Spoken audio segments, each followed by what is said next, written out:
Meeting of the Finance Committee to order. The date is September 14th. The time is 3:01. With us today, we have our new alderman, Brandon Tolliver, with us.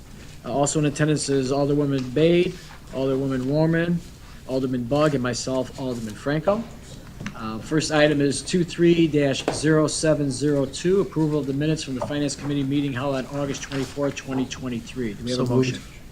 I'm sorry. We have a motion by Alderman Warman. Do we have a second? Second. Second by Alderwoman Bade. All in favor, say aye. Aye. Opposed? Passes 5-0. Madam Clerk, anybody from the public wishing to speak? No, sir, no public comment today. Thank you. Then we'll go to the meat of the agenda. First one being 23-0629, a resolution authorizing the execution of a joint funding agreement with the state of Illinois, the execution of Phase 3 Construction Engineering Services Agreement with Civil Tech Engineering Incorporated in the not-to-exceed amount of $58,852, and the appropriation of $225,000 of MFT funds for the Farnsworth Avenue at Marshall Boulevard and Illinois Prairie Path project. Good afternoon, Tim Widener with the Engineering Division. So this is one of our upcoming federally funded projects scheduled for the November IDOT letting. It's been in process for a couple of years using the HSIP funding. We have funding for construction and construction engineering in the amount of $275,000, but we're going to ask for some more after the bids are open to see how those come in at. Due to the amount of Phase 3 engineering we need to hire a consultant, so we did a QBS for that. We selected Civil Tech, who did the Phase 1 and Phase 2 engineering. They've also done some Phase 3 projects around town as well, federally funded. They've been doing a great job. The project is going to consist of primarily installing median refuge islands with some RRFBs. We'll also be resurfacing a section of Farnsworth around the corridor. We have our normal IDOT exhibits there, the engineering agreement, joint funding agreement, and we also have our MFT resolution since we're using MFT funds. So I'd be happy to answer any questions on the project. Questions or comments from the committee? Hearing none, do we have a motion to approve? Motion to approve. We have a motion by Alderman Warman. We have a second by Alderwoman Bade. Second. All in favor, say aye. Aye. Opposed? And it passes 5-0. Thank you. Thank you. Next item on the agenda is 23-0706, a resolution authorizing Director of Purchasing to purchase a 60-month subscription for Human Resources Information System from Ultimate Chronos Group, Weston, Florida, for a total award of $1,279,400 with a 10% contingency. Good afternoon, Alicia Lewis, Chief Human Resources Officer.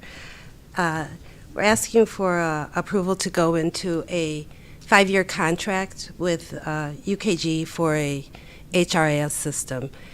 Currently, the HRIS system that we have will no longer be supported. We've come to our legacy under Naviline. So first and foremost, we won't have any user support after this year. Secondly, the HRS system that we do have is very antiquated. It's outdated. The fields we're not going to be able to update to respond to reporting that we're required to do. And so we did go through an selection process, an RFP through Marketplace, and found that the best solution and the organization or the company that would provide us the most options was the UKG.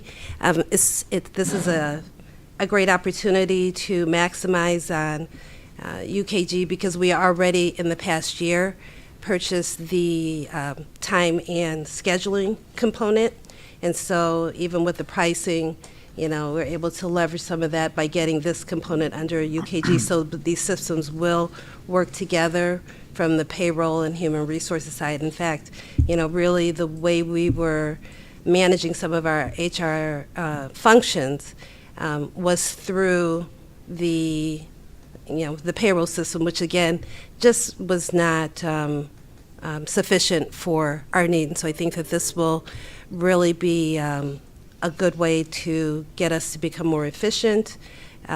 I've got my staff members are just excited because some of them are already familiar with this process. UKG is very well known in the market, and so that's what we're asking for approval for. Questions or comments from the committee? Alderwoman Bate? Thank you, Chairman Franco. Alicia, we are going through a 5-year contract. Can you give us some scenarios? Why would we need 10% contingency? Because oftentimes, and Jeff might be able to speak to this is my understanding, oftentimes once we start implementing a system, there's other components that we see that we either need or that we did anticipate, even going through the process of looking at all of our different needs or different reports and whatnot. And so there may be a component that's not part of what we're already getting. So it gives us a little wiggle room to be able to add additional resources that we might need. And another question is there any difference between these two products or companies? Are they giving us better, like UKG will be providing us with better things, or it's exactly same what Nabeline was doing? Just well above what we're getting right now in terms of OSHA reporting. The current system doesn't allow us to do good OSHA reporting. And so a lot of things we have to do manually that will be able to go through the system. Also, our applicant tracking, that contract is going to be expiring next year, which is a totally separate component than the HRS, so we'll be saving money because UKG will be able to use that system for our applicant tracking. We're also looking at using it for our benefits administration because, again, that's yet another vendor that we're using. So we're very disjointed. There's a lot of different components that are not connected that with UKG we'll have the opportunity to have all of these different functions under the same umbrella. Thank you. Mr. Alexandru, did you want to chime in on that? Alicia, if you could just maybe specify, we've been looking for this for a long time, this type of comprehensive software, and HR has had bits and pieces of it. Yeah. And we've budgeted for bits and pieces of it. Now with this system, we don't have to renew, and I forget the exact names but one was applicant training. There were Well, we like won't have to renew Ventec. possibly, that expires next year, so there, So that money gives is us going time to go integrate. towards the annual fee, correct? Correct. Not having to renew those individual, Correct, applicant tracking. correct. Same thing, so, right.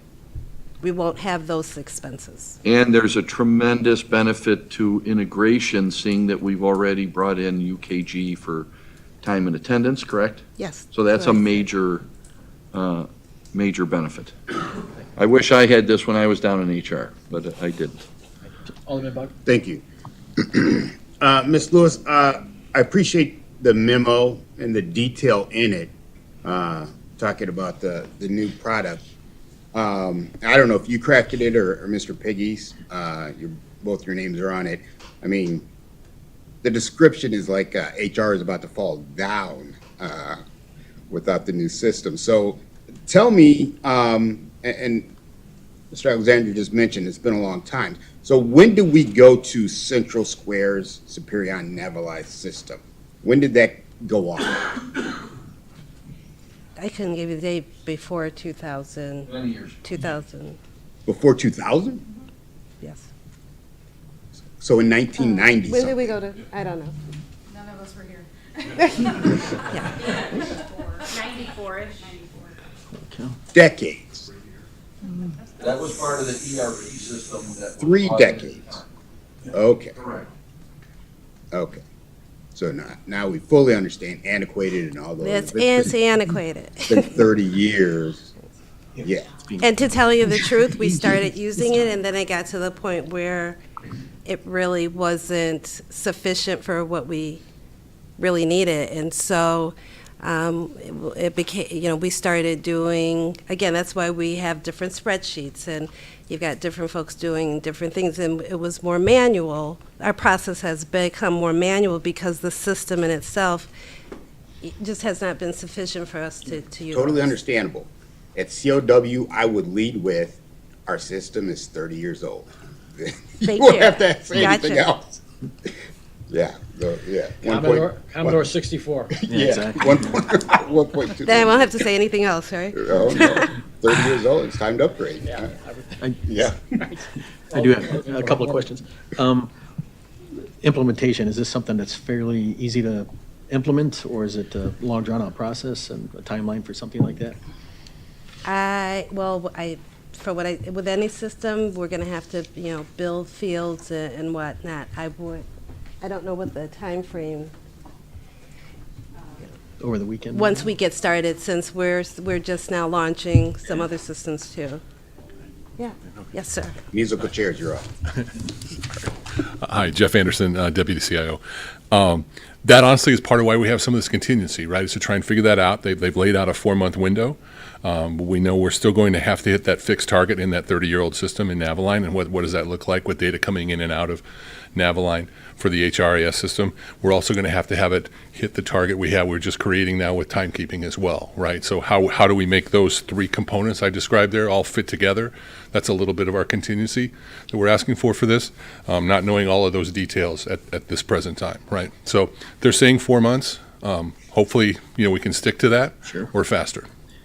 And then one more question. Is this exclusively for human resources? Is it used across all departments for new hires and anything else all about HR and payroll? And Primarily, it's human resources. However, it will allow management to access information directly as well as employee. So it will be a process and a system that can be utilized within the entire organization. Okay, great. Thank you. Any other questions or comments? So moved to approve. We have a Second. motion by Alderman Boggs, second by Alderman Warman. All in favor, say aye. Aye. Opposed? That passes 5-0. Thank you. Thank you. Next item is 23-0731, a resolution authorizing the execution of assignment and assumption agreement regarding the hotel occupancy tax economic incentive agreement by and between the City of Aurora and Midwest Management, Inc., Holiday Inn Express, 111 North Broadway Avenue, Aurora. Good afternoon, Chairman and members of the committee. Alex Minella, Senior Planner, Mayor's Office of Economic Development. Before you, the approval of a resolution authorizing the assignment and the assumption of agreement. This is purely a formality as we stand, the RDA in place already contains language by which this assignment and assumption is by default included in the RDA as long as the property owner provides notice to the city. We are acknowledging, we are authorizing this assignment, and this assignment will take place if and when the real estate, the transaction will take place. It has not occurred yet. But I wanted to point out that this agreement was approved in 2015 and later ratified in 2018. We all see and we have seen what changes this agreement enhanced and enabled. Formerly known as Comfort Inn, dated but still a valuable asset in the downtown, the Rocky Pintozzi took on the renovation of the hotel as it stood and changed the flag and made it as an Holiday Express Inn. Before you, some pictures of the before and after. Different character, different vibe, more modern now. more attractive in order to keep up with the demand of visitors in the downtown that keep on coming, and we can ensure you that based on tracking records, this hotel, the way it is now, has ensured a 40% increase of revenues by allowing back then in 2015 this renovation to take place and assisting the renovation. Rocky Pintozzi was able to obtain 40% more in revenue, which translates in additional sales taxes revenue for the city. Now, the renovation costed about $2 million. We, the city, provided $500,000 to be paid back at an interest rate not to exceed 4.75%, currently at 4.5%, and with the pace that Holiday Inn Express has secured customers. We are anticipating that the loan will be paid back in the next 2 years. We have a remaining balance of $205,000, more plus and minus, and just scrolling additional pictures of the before and after for your references. With this being said, the city has already has already talked to the prospects that might be closing on the property, and we, staff, ensured that the new prospect owner meets our standards and standards of quality and the ability to keep the property for the longest term, to be a real player in the downtown. Ensure that we staff are here for any possible question you might have. So Alex, right now we're on schedule to, as you said, have the loan paid back early, 2 years as opposed to 4. We Correct. don't anticipate any problem with that with the new ownership. We Correct. think that projection should still stand. Correct. It will at least keep the same pace, if not exceed the current pace. The amortization table shows the total amount still due of $205,000. Yeah, rounded $206,000. But once again, with the enhanced attractiveness of downtown based on River Edge Park events, the Paramount, and new restaurants coming in Aurora, we expect additional customers going to the hotel. And Chris Kendall. And Chris Kendall Market, might be the biggest one. which is forthcoming. Okay, thank you. Any other questions from the other committee members? Hearing none, do we have a motion? Motion to approve? We have a motion by Alderman Warman. Do we have a second? Second. Second by Alderwoman Bade. All in favor, say aye. Aye. Opposed? Passes 5-0. Thank you, Alex. Thank you very much. Next item is 23-0732, a resolution authorizing the approval of an agreement with MC2 to provide electrical aggregation services. Thank you, Mr. Chairman and Alderman. My name is Arnie Schramm. I'm with Progressive Energy Group. Today I'm going to talk about review the previous aggregation programs, review RFP results for traditional aggregation program, review price match civic contribution options, and go over a projected timeline.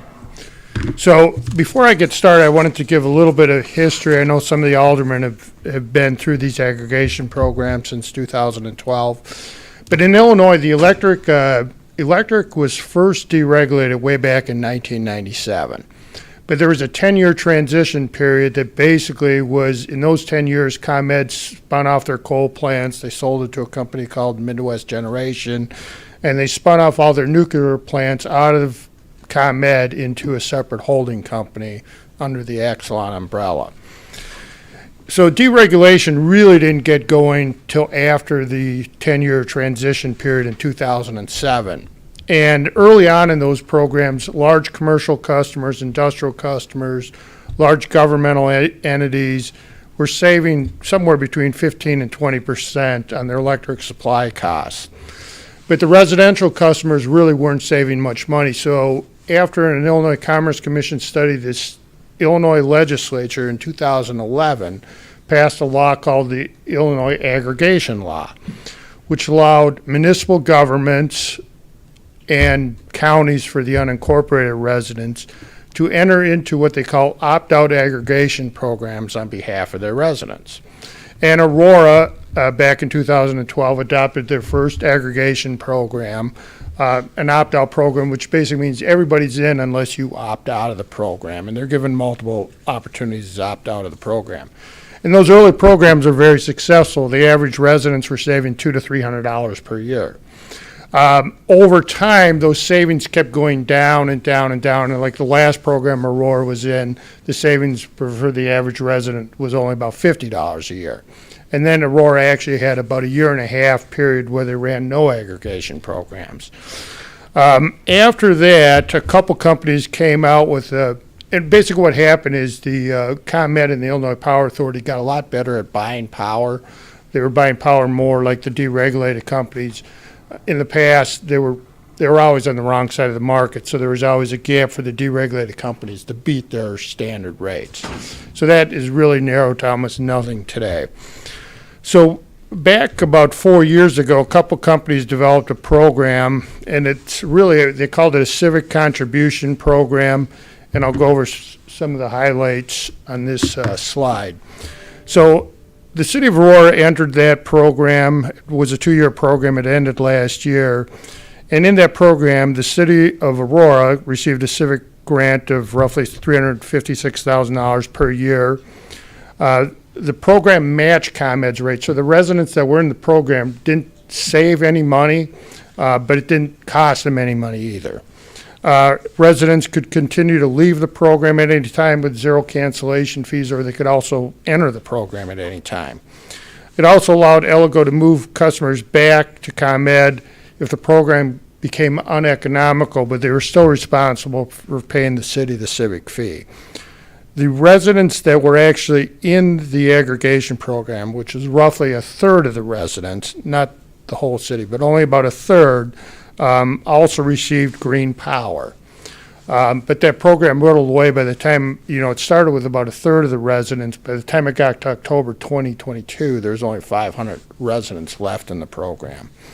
It also, at that time, made City of Aurora an EPA Green Partner community designation. So what we did on behalf of the city about a month ago is we went out to see if any suppliers, and we went out to a bunch of different suppliers to see if any suppliers could beat the ComEd rate. And ComEd has a summer rate and a winter rate, but roughly, right now for the next year, it's just under 7 cents or 6.973.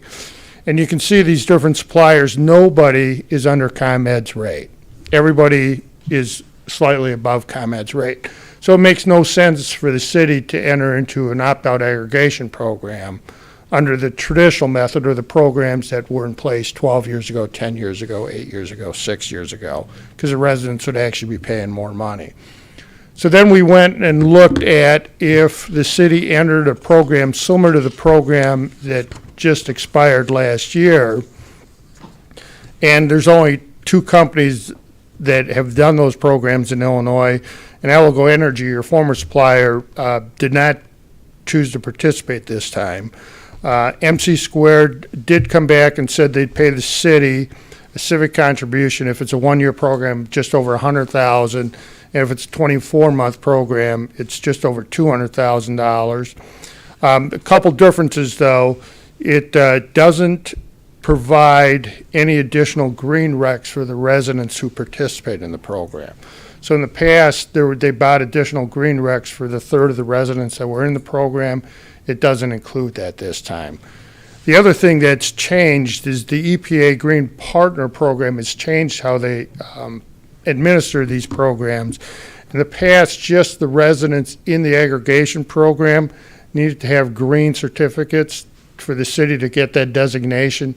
But the EPA, and I, really agree with them on this, they're saying you can't be an EPA green partner community unless all the residents are participating in the green attributes. And those, for us in the industry, it's been kind of surprising. The price of these green renewable energy certificates has gone up about 400% in the last couple of years. And the big driver there is the real big companies, the Apples, the Googles, the Microsofts are all really participating, buying a ton of these solar and wind RECs all over the country, which has driven the price up to meet their own ESG goals. So if the city wanted to continue participating or actually start a new program here, I just put a high-level timeline. We've talked to the city staff about this over the last couple of weeks. We're here at the Finance Committee meeting today. If the Finance Committee wants to go forward with a new renewed program, which would be the 6th program for the city of Aurora, then it would go to the Committee of the Whole, the City Council. And then if the city wants to participate again, there's roughly the 1/3 of the residents they would enroll. They would get a letter stating the facts about what the program is, the program specifics, and then given an option by email, phone, or go to a website where they could opt out. There's 21-day period there.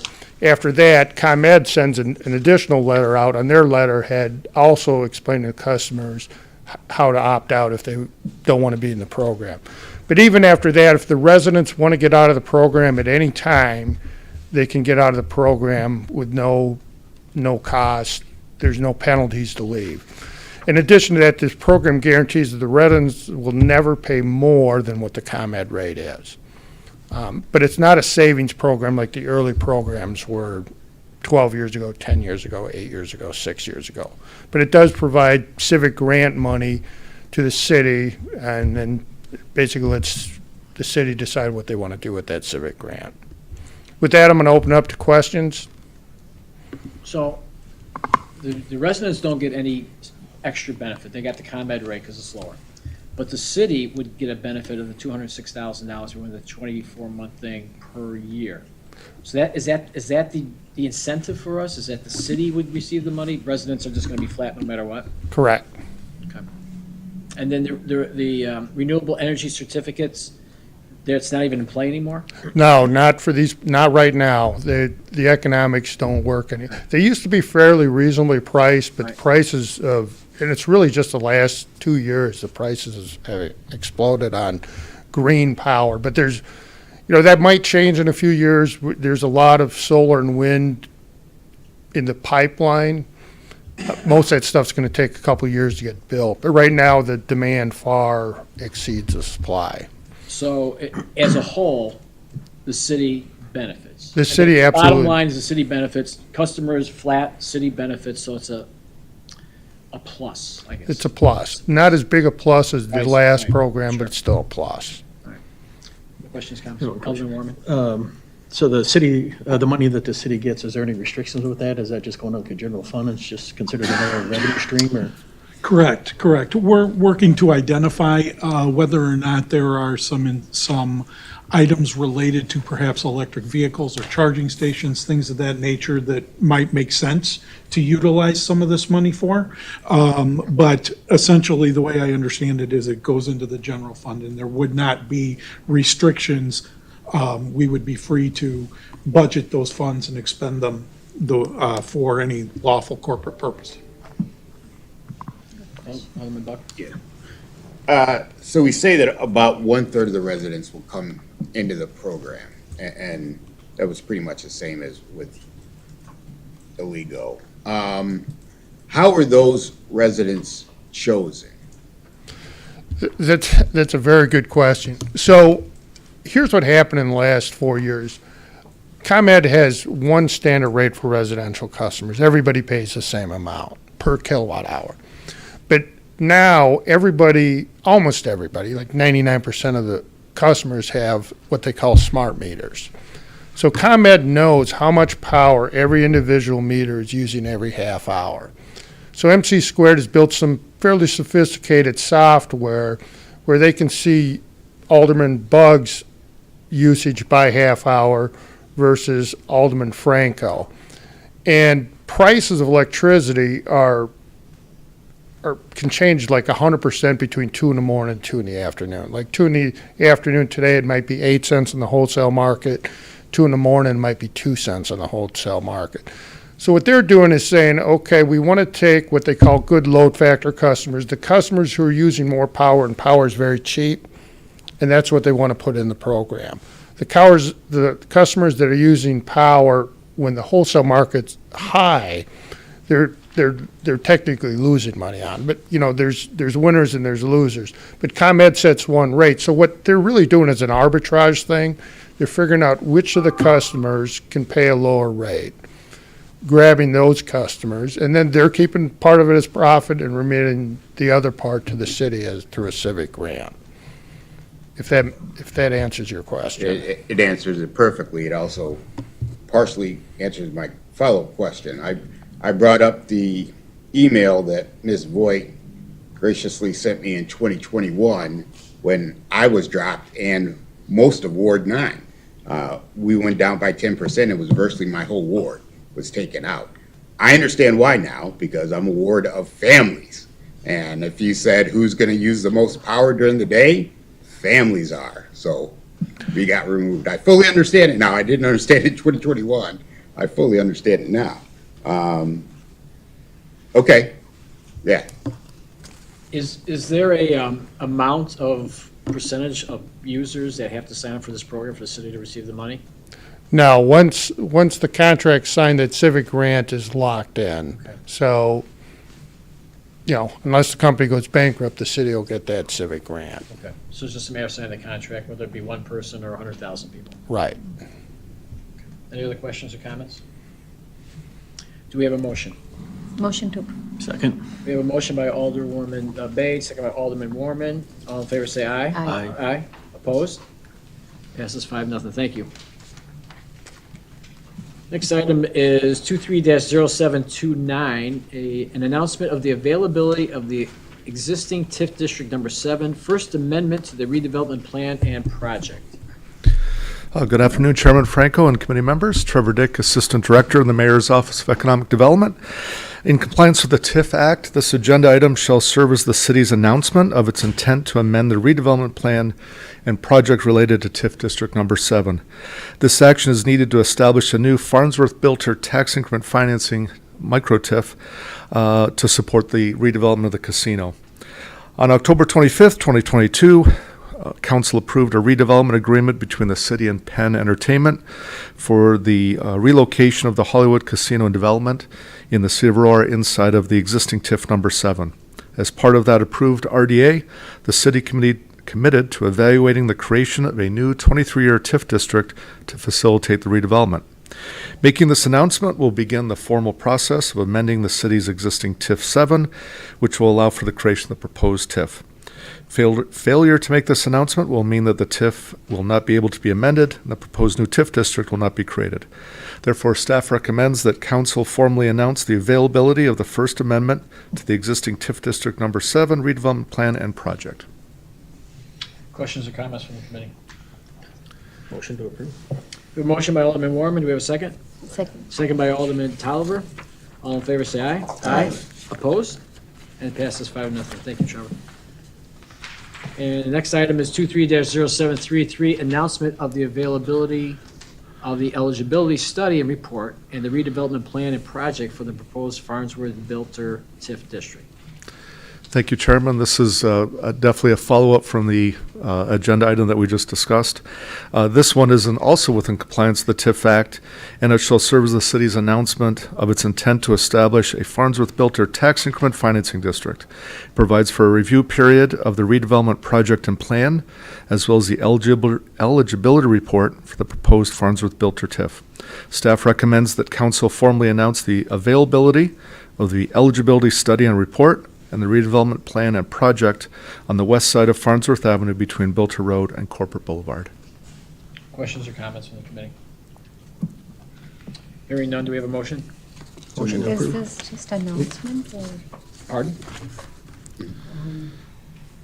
we need to approve? Okay. Okay. So we have a motion by Alderman Bug. Do we have a second? Second. Second by Alderman Warman. All in favor, say aye. Aye. Opposed? And that passes 5-0. Thank you, Trevor. Thank you. Is there anything else to come before the Finance Committee today? Hearing nothing, we have a motion to adjourn. Motion to adjourn. Motion to adjourn by Alderwoman Bay, second. Second? Second by Alderman Warman. All in favor, say aye. Aye. And we are adjourned at 3:36. Thank you.